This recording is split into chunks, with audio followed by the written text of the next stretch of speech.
Welcome to yet another episode of Go Running Talks. My name is Lena. I'm the founder of Go Running Tours, and we have this podcast where we speak to guests, guides, and partners to talk about running and everything else surrounding it, culture, business, and so on. Today, I'm joined by my colleague Ihor, who's our lead guide in Tokyo. And Ihor, instead of me introducing you, why don't you go ahead and introduce yourself and your life in Tokyo? Sure. Hello. Konnichiwa.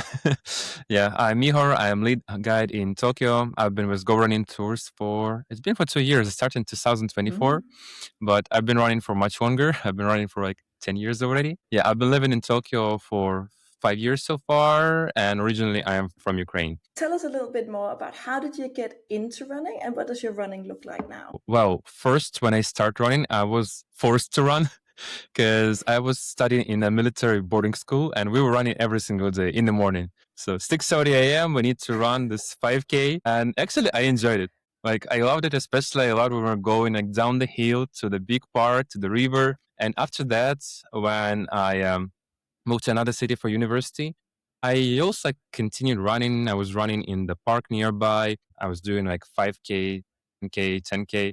I didn't think about distance as much at that time. And then when I moved to Tokyo, I started running more because I saw this crazy big running culture in Japan. So many people running, they have this nice gear, they have this nice shoes. Like, when you see Japanese runners, sometimes they look like aliens because they have all the equipment on them, like this running vests, special masks for running. Like I came here during COVID and so many people, they had this running masks. I didn't know that even existed at the time. So yeah, I started running much more. And then when I joined Go Running Tours, I think I got much deeper into this world of running. I met many, professional runners. I was running with them. And then I ran my first marathon after that. So now I'm doing maybe like 40, 50K like per week. Yeah, I'm like joining marathons like once per year. Yeah, trying to be in good shape. Sounds like you are. I just want to tell me about. I was curious about the school that you mentioned. Yeah. Was that every child in the school had to every morning run 5 kilometers? That was just how it was. Yes. We had like morning gymnastics. So from Monday to Friday when we are there, we have this like first we do some exercises and then we had to run. Wow. That's incredible. I wonder what you can't help sometimes think what would the world look like if every school started like that. Yeah. From a young age, everyone got into the habit of running a 5K in the morning. It was nice. Fantastic. And then you mentioned a little bit about the running culture in Japan. What was the biggest culture shock, sort of running culture-wise, going from Ukraine to Japan, other than, of course, the gear? Was there something social that sort of, or something else about the Japanese running culture that was really sort of like a big of a wow moment for you? I think the most, like how they prepare, it's not only about running. It's like when Japanese people have some hobby, they buy in all the best gear. Like, for example, they want to start camping, right? They buy in all the best equipment for camping. They have this giant boxes. Like when you go camping and you see Japanese people coming there to this campsite, they have giant boxes with all the equipment, with chairs, with, tents, with some, covers in case of rain. So same as running. When they do running, they have the best shoes, they have the best equipment. I think this was the best shock. Compare, with my friends who were running with in really old shoes with a bunch of, tied many times. So this was really different. And yeah, like, how many people run, especially in the center of Tokyo. Like when you go to Imperial Palace, this classical palace loop, so many people running there. Yeah. It's interesting. I was doing an interview with Xia from Shanghai, and she's almost the opposite. She started running just in Converse. She was telling how she started running in Converse. That's, I guess, the other or the other end of the scale. Just one thing, Ihor, when you talked about your races and how you sort of ran your first marathon, I seem to remember you did a race on a Japanese island in the Pacific Ocean. Yep. You're right. Tell us about that, because that sounded pretty amazing. Yeah, like, I like majors, but majors are really difficult to get. So I prefer small marathons. They are tiny, they are cozy, not so many people. So I did this marathon in Okinawa. And to be honest, it was not only about the running experience, it was the, as I'm saying, gastronomical experience. Because people were so kind. They give so much food on the way. I think I gained more weight than I burned calories during that marathon. Like literally, the course of the marathon went through this like small town, and It passed many high schools, junior high schools. So all the kids from the schools, they were cheering, they were dancing there, they were playing traditional music instruments, and they were giving food. And then like I remember I was passing a farm, like egg farm, and I see they giving like something white. I'm like, what is this? I'm coming closer. I see it's an egg. I grab this egg, and in 10 meters is the guy with the salt, so we can have a salty egg on the way. That was awesome. Fantastic. Yeah. So yeah, I had so much food on that run. Yeah. I recommend everyone coming to Japan to visit some of this like small marathons somewhere in the middle of nowhere in Japan, because it's such a different experience. I'd love to. I would really love to do that. Excellent. One of the things that you wrote on your lead application was explore Tokyo by biking and walking, taking pictures and searching for hidden gems. And tell us a little bit more about this, because I know you take pictures. You also, of course, take pictures on the tours, but you have a pretty unique eye for Tokyo. So tell us a little bit more about this. So when I just came to Japan, I came here because Japanese company hired me. And when they hired me, it was during the COVID, as I said before. And when I came to Japan, it was like 4 weeks before the salary. So they gave us some money for the first time. It was like 100,000 yen. And I spent all this money to buy my first camera. So it was my first camera before I had film camera. It was my first professional digital camera. And I just started taking pictures everywhere. Yeah, unfortunately, I had to spend this 4 weeks eating only the cup ramens, instant noodles. But yeah, I really enjoyed taking photos. So when I was working in this first company, it was, you know, quite classical Japanese companies, and Japanese business culture is quite strict. So the worst thing about that company was that I was not allowed to commute by bicycle to my office. It pissed me off, to be honest. Like, of course, I cycled anyway. I just parked my bike much like farther from the office. And every time I cycled, I tried to do these big loops, you know, like to explore more parts of the city to get like, oh, I haven't been there in that shrine. I want to go there. So I went there. I took pictures in the morning, you know, like 6 a.m., 7 a.m. Then I'm coming back from the office. I'm like, again, I want to go that way. So if the straight road from my house to my office was like 11 kilometers, I did maybe 20, sometimes 30. Yeah. I had really, you know, bad like pain in my legs all the time, but it worth it. So yeah, recently I had a few art exhibitions with my photos. So yeah, now I'm doing it more professionally. Fantastic. Yeah. You mentioned that you had a Japanese guest on one of the runs for we did with the majors, the Gold Club members, and that person even said, "Hey, I saw some things that I'd never seen in Tokyo before. I heard some things," and I guess that relates back to you sort of going around and exploring the city and having this curiosity. Yep, exactly. Like in that run, we ran through Shibuya area. It's one of the most popular areas in Tokyo. It's like a place where everyone goes. It's the place of this famous super crowded crossing, and then we pass the fashion area nearby.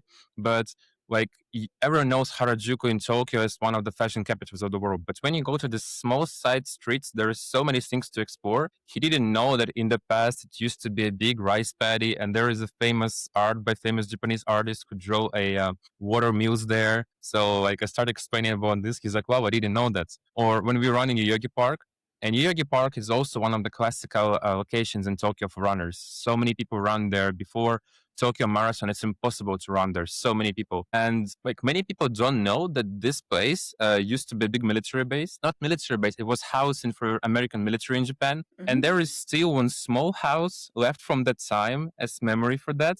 And it's hidden in that park. So you don't see this building usually when you're just running or walking around, until someone like notices you and said, hey, look there, it's building, it's historical, it's important. It keeps the history of this area. Yeah. And that's really where we get sort of the wow moments, when people are like, wow, that's really interesting. Yeah. Tell us a little bit about the tours that you have in Tokyo that people can join. Yeah. So our most popular tours, it's heart of Tokyo and central Tokyo. They are 7K and 12K extended loop around the Imperial Palace. Imperial Palace is really popular location, but you go like a few kilometers, a few hundred meters away from it, and there is so many interesting hidden gems, interesting locations. So in these tours, we run around Imperial Palace, plus we go to a couple of shrines nearby where I introduce like deeper the Japanese culture, Japanese religions. People love this. People love especially going to Yasukuni Shrine. This shrine is it has complicated history because it enshrines all the Japanese soldiers who died for Japan. And this is a reason one of the problems about this is that some of the soldiers, they were war criminals. So in China, in Taiwan, in Korea, it's a big deal when someone visits this shrine. But at the same time, this is the shrine for cherry blossoms. And there is a simple cherry blossom tree, sakura tree.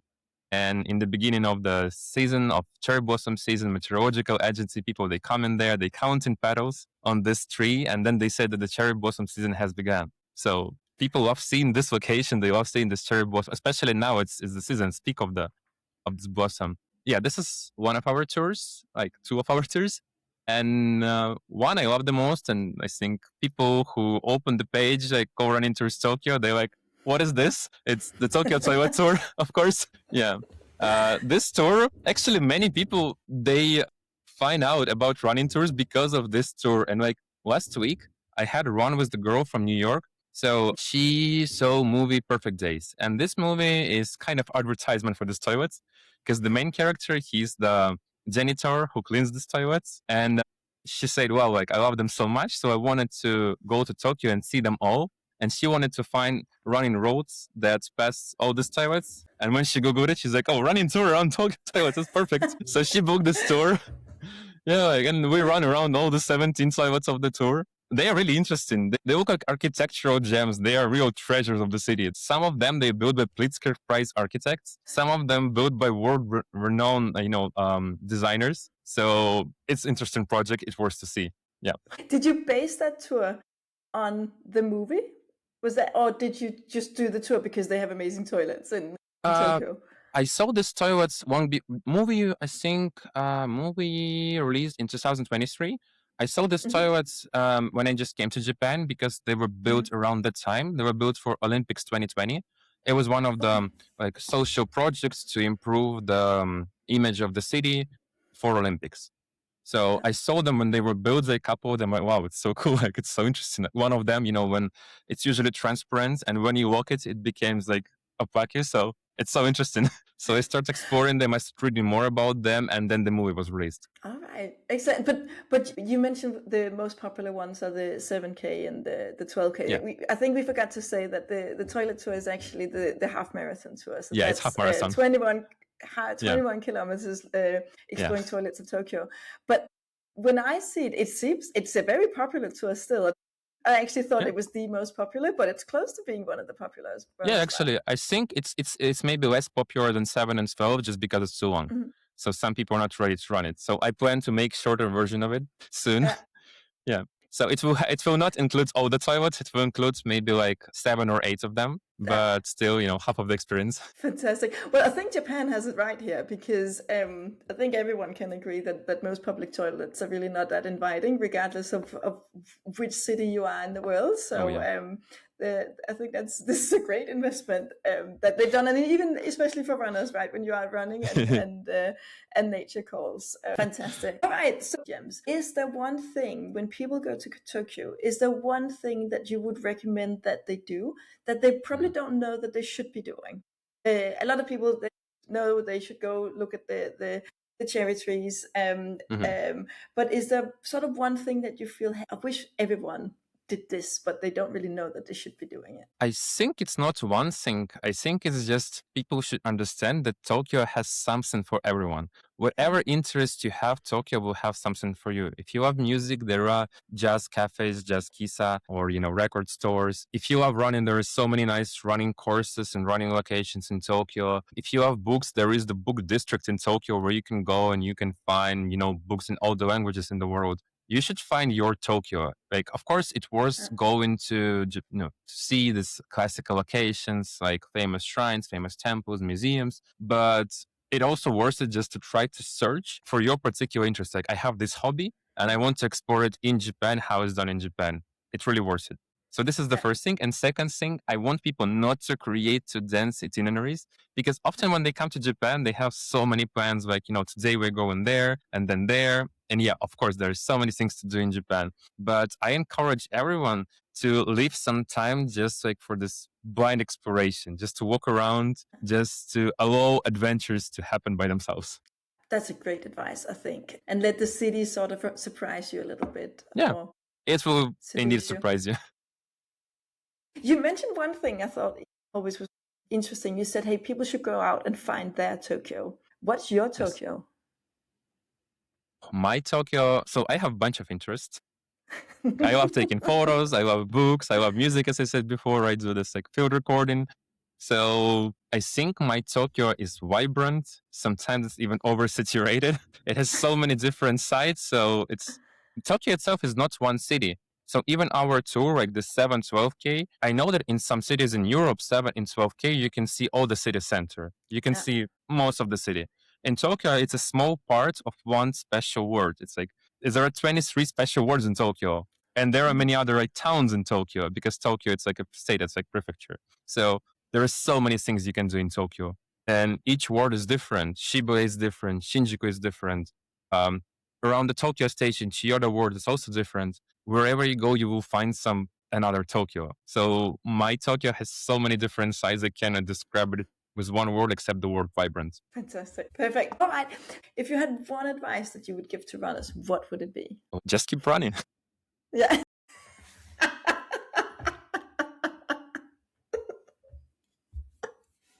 I mean, like some people, when they start running, they start like trying to get, some records, some results.